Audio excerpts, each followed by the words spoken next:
আজ আমি যে ঘটনাটি বলতে যাচ্ছি সেটি নাকি আজও একটি গ্রামের মানুষ ভুলতে পারেনি। গল্পটি কতটা সত্যি তা আমি জানি না। তবে শোনা যায় রাত ঠিক ১২টার পর যদি কেউ আপনার দরজায় কড়া নাড়ে, তাহলে কোনো অবস্থাতেই দরজা খুলবেন না। কারণ বাইরে মানুষ নাও থাকতে পারে। তো চলুন শুরু করা যাক। আপনাদের সাথে আছি আমি সোহাগ। ঘটনাটি লিখেছেন ময়মনসিংহ থেকে আবু রায়হান। তিনি যেভাবে লিখেছেন সেভাবেই বলছি। আমার নাম রায়হান। আমি, আমার স্ত্রী মৌ এবং আমাদের ৭ বছরের ছেলে আবির। সুখেই চলছিল আমাদের সংসার। কিন্তু এক ঝড়ের রাতে আমাদের জীবনে এমন কিছু ঘটেছিল যা আমাদের জীবন চিরদিনের জন্য বদলে দেয়। সেদিন সন্ধ্যা থেকেই আকাশ কালো মেঘে ঢেকে গিয়েছিল। রাত বাড়তেই শুরু হয় প্রবল বৃষ্টি। কিছুক্ষণ পরেই বিদ্যুৎ চলে যায়। পুরো বাড়ি অন্ধকারে ডুবে যায়। আমি একটি কেরোসিনের লণ্ঠন জ্বালিয়ে পরিবারের সঙ্গে ঘুমানোর প্রস্তুতি নিচ্ছিলাম। ঠিক তখনই দেয়ালে টাঙানো ঘড়িতে রাত ১২টা বাজল।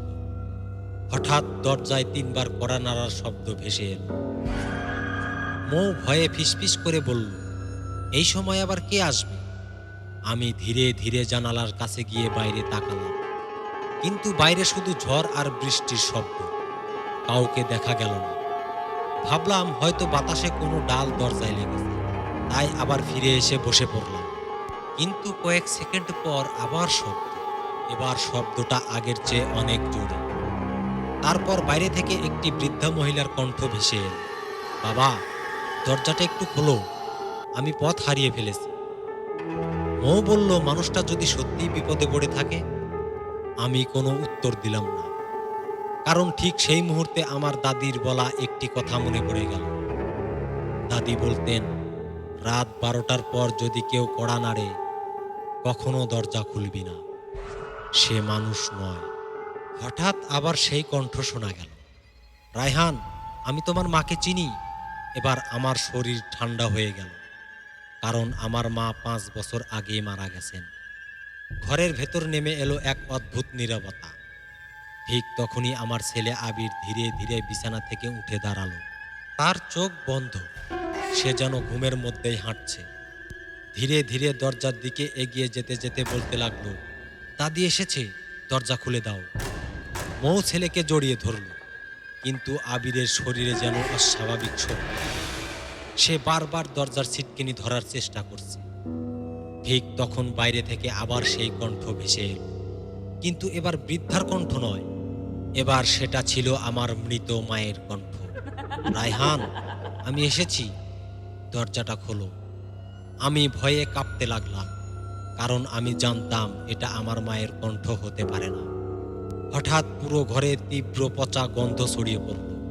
লণ্ঠনের আলো দপদপ করতে শুরু করল। মৌ ভয়ে আয়নার দিকে তাকিয়ে চিৎকার করে উঠল। আয়নার ভেতরে দেখা যাচ্ছে দরজার সামনে সাদা কাপড় পরা এক মহিলা দাঁড়িয়ে আছে।